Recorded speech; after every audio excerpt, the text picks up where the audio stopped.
It's the first Friday of December. It's freezing outside. Don't be fooled by my Mexican accent. I am not in Mexico. So by freezing, I mean it's snowing lightly. And news alert, the temperature will reach record lows. One of my favorite movies is playing on the background before it's removed from HBO Max. My phone rings, the 3 p.m. reminder. It's time to start the frosting for my birthday cake. I'm setting up the mixer, sugar, vanilla, then open the fridge to get the whipped cream, but my phone rings. So I'm still holding the fridge door. There's a message, a new message. Sorry, it's too cold for the baby. The third friend to cancel today. December is the busiest month of the year. We all know that. Reunions among families, among different groups of friends, even end of year parties for businesses. That's in every city I've ever lived in. But here there's also the weather. Snow and 1 degrees Fahrenheit temperature adds complications. So I tell my friend not to worry. I perfectly understand. Health comes before anything. But I'm also fidgeting. By now, I'm sure everyone will cancel. I'm clearly not being positive.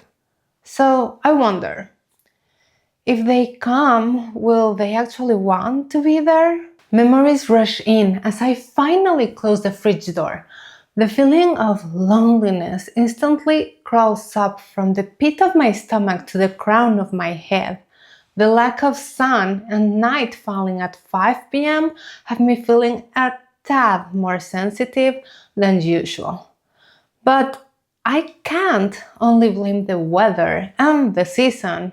I also just read the news, which, at no one's astonishment, signal the world is becoming not so bright and not so promising.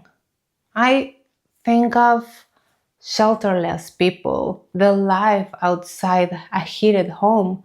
What good does it bring to throw a birthday party?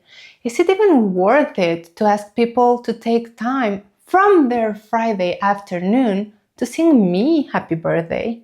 Is my birthday worth it? Now anxiety grabs hold of my stomach and pushes it down. I'm remembering bad birthdays, bad situations. I'm wondering, will tonight be just like when I was small, when grandparents, uncles, aunts, cousins reunited? Some went to celebrate me out of love, and I'm grateful for that. But others went because they'd be able to eat cake and smile falsely at me while laughing about me, disguising their mocking as joy for my day. Pleasures I never ever want to understand. I vividly remember the ones clapping more fiercely, as if the noise makes up for their shallow smiles while they were singing Las Mañanitas. Why did they mock me? Well, I was the perfect bullying target. I have 3 items on me at all times that I dearly call the bullying triad: glasses, teeth appliances, the ones that are in the palate and has a wire around the frontal teeth, and leg braces. Yes, they were similar to the ones Forrest Gump broke by running away from bullies, but mine were made from rubber. At 14, we moved 6 hours away by car from everyone we knew. So naturally, my birthdays faded into a 4 people celebration. The rest of my family, whom I call the essentials, called and spoke long with me. A pair of grandparents even made it tradition to send me telegrams, which I had no idea still existed. I'm starting to remember good birthdays by now. But Christmas and New Year come to mind. Because of distance and timing, my birthday and December holidays became intertwined. The family that truly loved me and couldn't leave work or school for a weekend to spend 12 hours driving would hug me double during Christmas or New Year's. This warmth and acknowledgement contrasted when others wished me Merry Christmas as good as a telenovela actor. So, pretty bad. Terrible acting. Hey, that's it. Masks. Those people wore masks. But not my friends. Not me. The friends who cancelled can't make it. And I understand. They are not mocking or judging me like the people in my memories. They genuinely can't afford to expose their child to freezing temperatures. In fact, part of me knew, before spiraling into old memories, that these friends really want to be there. Suddenly, I hear footsteps coming down the stairs. The sound prompts me to fully let go of the sad memories that took hold of my soul. The steps approach the kitchen. My husband runs to hug me. The void vanishes. It took me a minute to dive deep into the past, but I no longer dwell on it. And I'm supposed to finish decorating my birthday cake. So my husband offers to help. He washes and dries the berries. I whip the mascarpone and finish the frosting. We assemble the two-tier cake together and place berries on top. The cake is too tall for my container. Some berries are being crushed, but I dismiss it.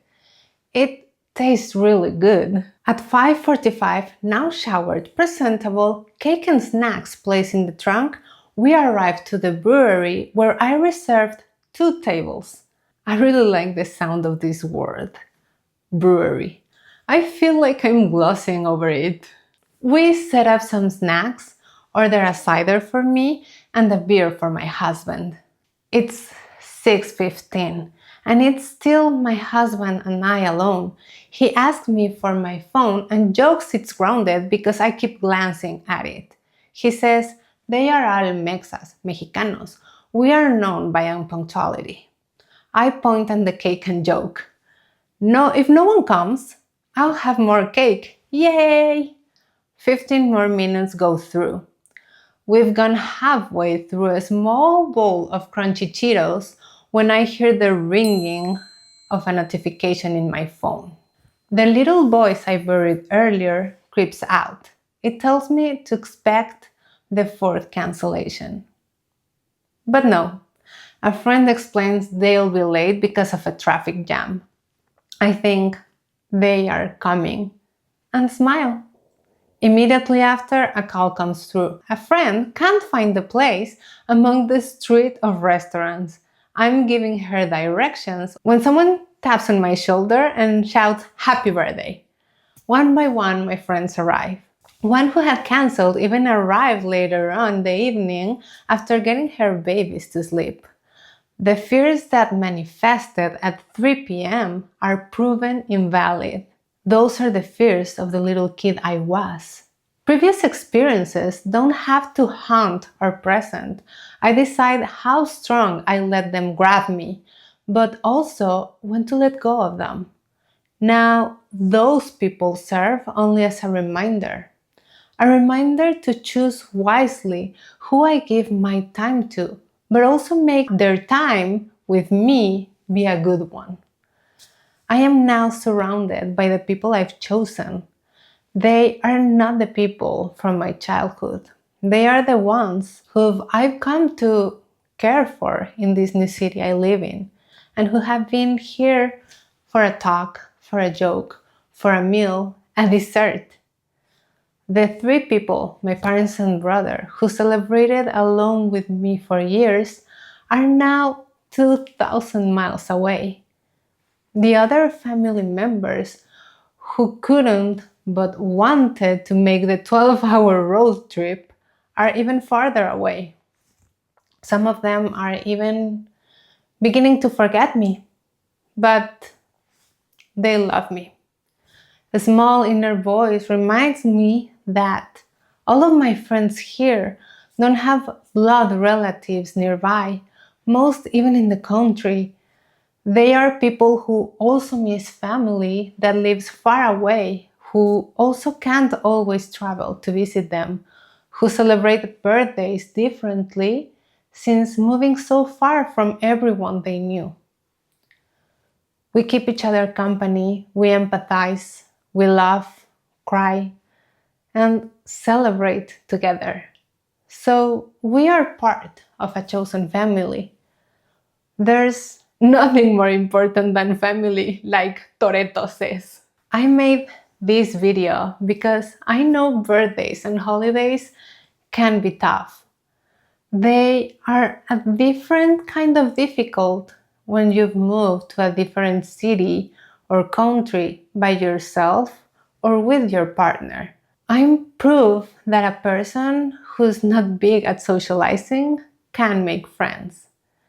That we have days on which we are not positive, but that's okay, as long as we don't remain long in the negative realm. So celebrating my birthday was worth it. I didn't get to see everyone that day, but I'll see them soon. I can truly call these friends my chosen family because family, in my book, are those people who laugh and cry with you, who want you to accomplish your dreams and give you support. And more importantly, you're also there for them. If, despite all evidence, you're feeling lonely, or if you're truly alone, remember, someone understands you. Someone feels similarly. Keep looking for friends. They are out there. Celebrating is worth it.